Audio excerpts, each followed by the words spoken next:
बिस्मिल्लाहिर्रहमानिर्रहीम। अस्सलाम वालेकुम नाज़रीन, आप यूट्यूब चैनल देख रहे हैं। मैं इमरान ख़ान हूँ।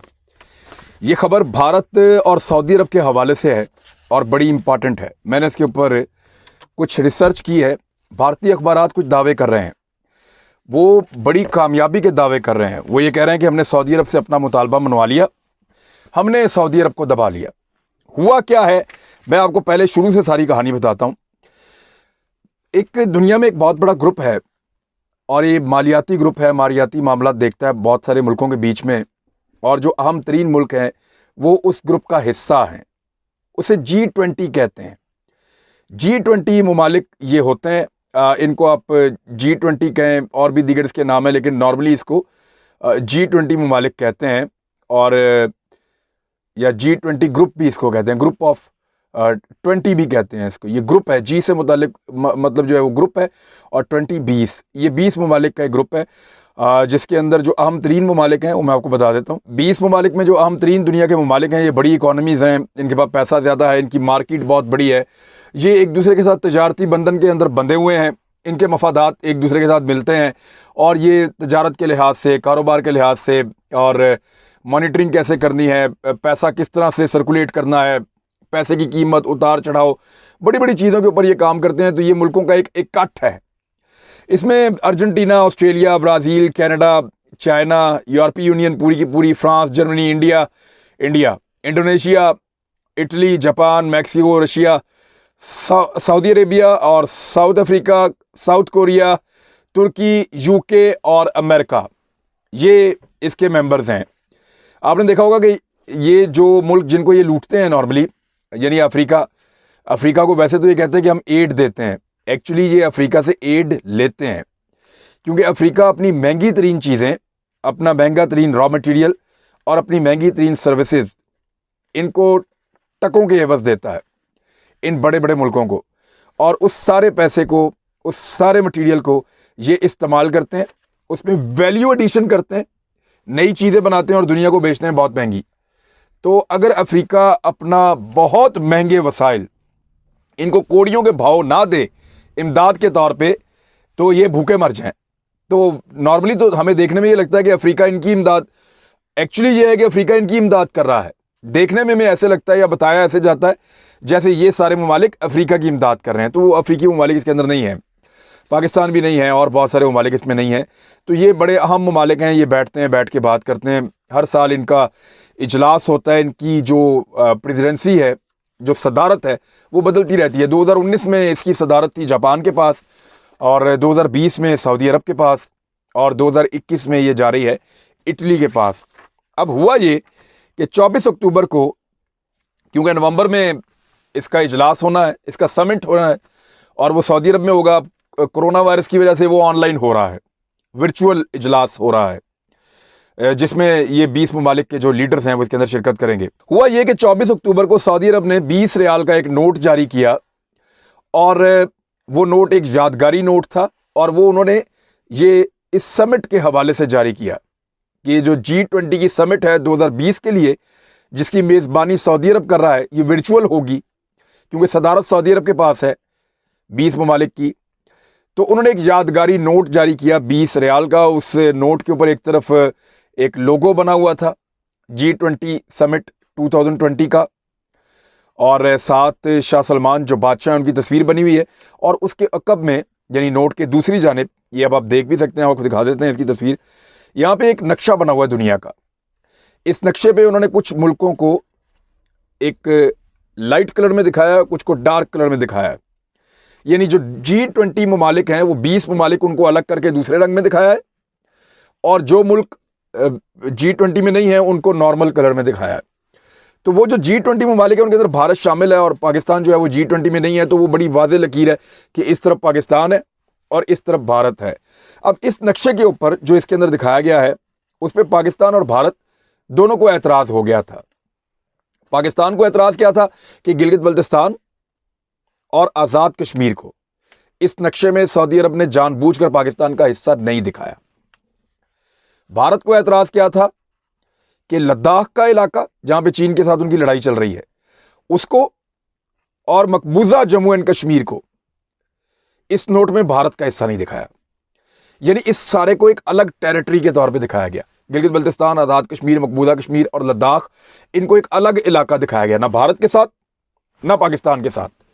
तो सऊदी अरब के लोगों को लगा कि ये एक मसले का हल है और यही एक ऐसा तरीका है कि इस नोट को हम छाप सकते हैं, वरना अगर ये चीज़ हम पाकिस्तान के नक्शे में डाल देते हैं तो इंडिया हमारा दुश्मन हो जाएगा, और अगर इंडिया के नक्शे में डाल देते हैं तो पाकिस्तान हमारा दुश्मन हो जाएगा।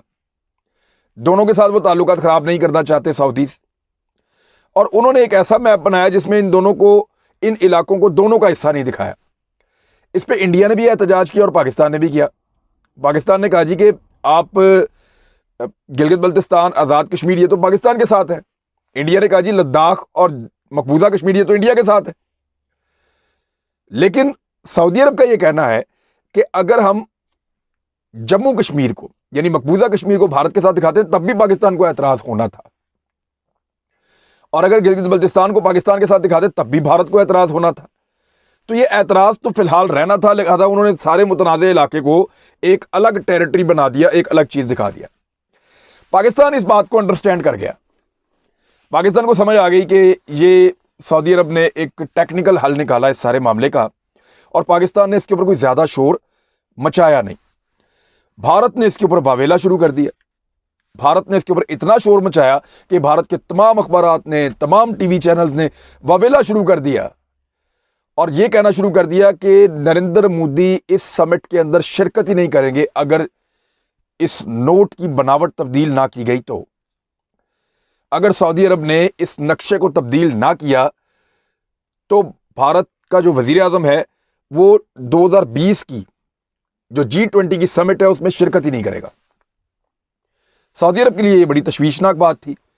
उनको लगा कि ये भारत का आना ज़रूरी है और बाकी ममालिक की शिरकत भी ज़रूरी है, तो उन्होंने भारत को ये पैगाम दिया, सिर्फ इतना सा। उनका जो एक पूरा सिस्टम है, सऊदी अरेबियन मॉनेटरी अथॉरिटी, ये नोट जारी करती है, तो उन्होंने सिर्फ ये पैगाम दिया कि आपका जो कंसर्न है उसको हमने नोट कर लिया है।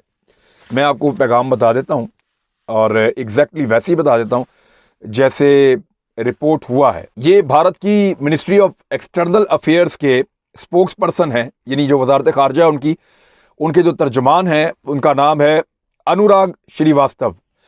अनुराग श्रीवास्तव ने एक स्टेटमेंट जारी किया और उन्होंने बताया कि हमने अपने कंसर्न जो हैं वो भारत को बताए थे, और ख़ास तौर पे जो भारत का सफ़ीर है औसाफ सैयद, जो सऊदी अरब में भारत का सफ़ीर है, उसने एहतजाज भी किया था 28 अक्टूबर को। 24 अक्टूबर को ये नोट जारी हुआ, 4 दिन के बाद उन्होंने एहतजाज किया था भारतीय सफ़ीर ने। पाकिस्तान ने भी कंसर्न शो किया था, लेकिन पाकिस्तान इस मामले को समझ गया था और पाकिस्तान ने इसको इज्जत बेइज्जती का और ज़िंदगी मौत का मसला इसलिए नहीं बनाया कि पाकिस्तान ये समझ गया कि सऊदी अरब टेक्निकली एक्चुअली कर क्या रहा है। भारतीय मीडिया, आपको पता है, जुनूनी है और वो चीज़ों को और तरह से देखते हैं, तो उन्होंने इसके ऊपर एक जंग लगा दी और फिर उन्होंने एहतजाज भी किया। अब ये जो श्रीवास्तव साहब हैं, अनुराग श्रीवास्तव, जो तर्जुमान हैं उनकी वजारत खारजा की, वो ये कह रहे हैं कि we had taken up the matter of incorrect depiction of the Indian boundaries with the Saudi Arabian authorities, and we have taken it up both here in New Delhi as well as in Riyadh। हमने ये issue उठाया था जी Saudi अरब के साथ, ना सिर्फ new Delhi में बल्कि रियाद में भी जाके उठाया था कि जो हमारा नक्शा है उसको गलत तरीके से दिखाया गया है इसके ऊपर। अब सऊदी अरब का जो जवाब आया है वो अब बता रहे हैं कि वी हैव बीन इन्फॉर्म्ड, हमें ये बताया गया बाई सऊदी अथॉरिटीज़। ये भी नहीं बताया कि कौन सी सऊदी अथॉरिटी ने इनको बताया, दैट दे हैव नोटिस्ड, कि उन्होंने नोटिस ले लिया है। आवर कंसर्न, हमारे कंसर्न का इन दिस मैटर, इस मैटर में 4 लफ्ज़ 5 लफ्ज़ बस, कि we have noticed your concerns in this matter, बस एक लाइन का जवाब है छोटा सा जो सऊदी अरब ने भारत को दिया है। अब ये जवाब देने के बावजूद वो नोट अभी भी जो सऊदी अरब की मॉनेटरी अथॉरिटी है उनकी वेबसाइट के ऊपर पड़ा हुआ है, नक्शा भी वैसे है, तब्दील नहीं किया गया, कोई तब्दीली नहीं आई, उन्होंने उस नोट को हटाया तक नहीं है, वो नोट वहीं पे मौजूद है। और नरेंद्र मोदी ने, यानी वो कहते हैं ना 100 जूते भी खाने और प्याज भी खाने हैं, ये वो वाला काम उन्होंने किया। पहले एहतजाज करते रहे, उनको लगा सऊदी अरब को दबा लेंगे, तो सऊदी अरब इस बात को जानता है कि भारत की औकात क्या है और पाकिस्तान की जो औकात है वो क्या है। सिक्योरिटी उसको पाकिस्तानी फोर्सेस दे रही हैं, राहील शरीफ साहब वहां पे मौजूद हैं। डोनाल्ड ट्रंप के इलेक्शन हारने के बाद जो इस वक्त के बादशाह हैं और उनके वलीअहद हैं मोहम्मद बिन सलमान, उनकी हालत पतली है, क्योंकि डोनाल्ड ट्रंप से उनकी सारी उम्मीदें थी जिन पे अब पानी बह गया है। लिहाजा पाकिस्तान उनकी सिक्योरिटी के लिए बहुत इंपॉर्टेंट है, पाकिस्तान को वो खो नहीं सकते सिक्योरिटी के लिहाज से। खास तौर पे मैं आपको कह रहा हूं, वो पाकिस्तान ने बार बार साबित किया है और सऊदी अरब को बहुत दफा रेस्क्यू किया है।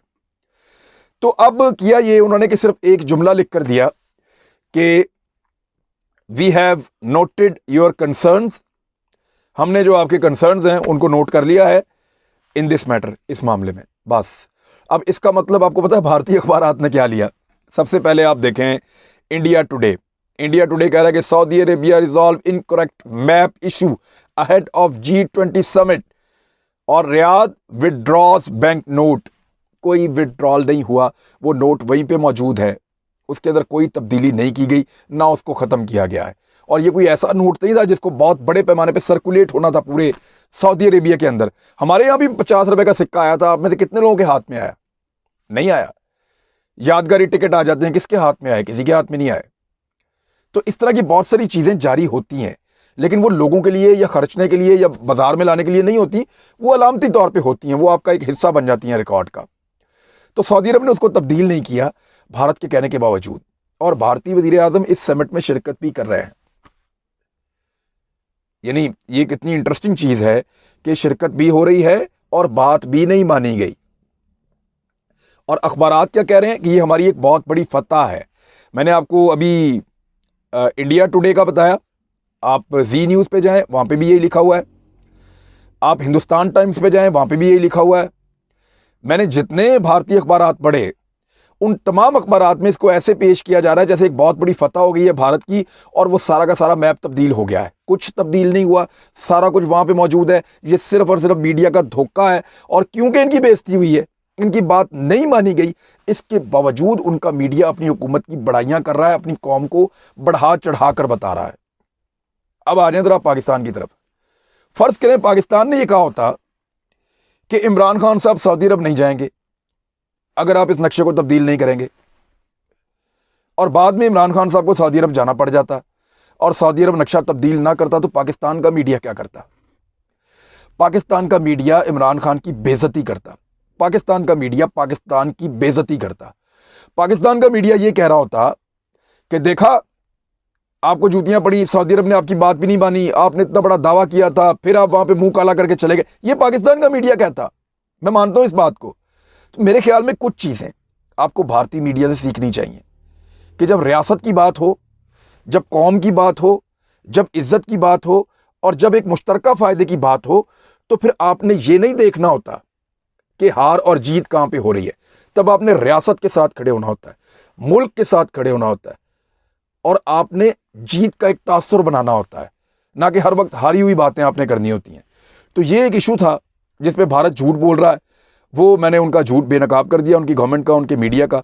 वो आपके सामने आ गया है, आप जाके दे सकते हैं सऊदी अरब की किसी भी वेबसाइट के ऊपर, आप चेक कर लें, वो नोट वहीं पे मौजूद है, उसको उन्होंने तब्दील नहीं किया भारत के कहने के बावजूद। एक लाइन का जवाब है, और ये जवाब भी एक चपेड़ है, लेकिन भारत इसको अपनी फतह बता रहा है। तो जब रियासत का मामला आता है तो भारत ऐसे सोचता है, हम कैसे सोचते हैं? अब तक के लिए इतना ही। अपना ख्याल रखिएगा, अपने इस चैनल का भी।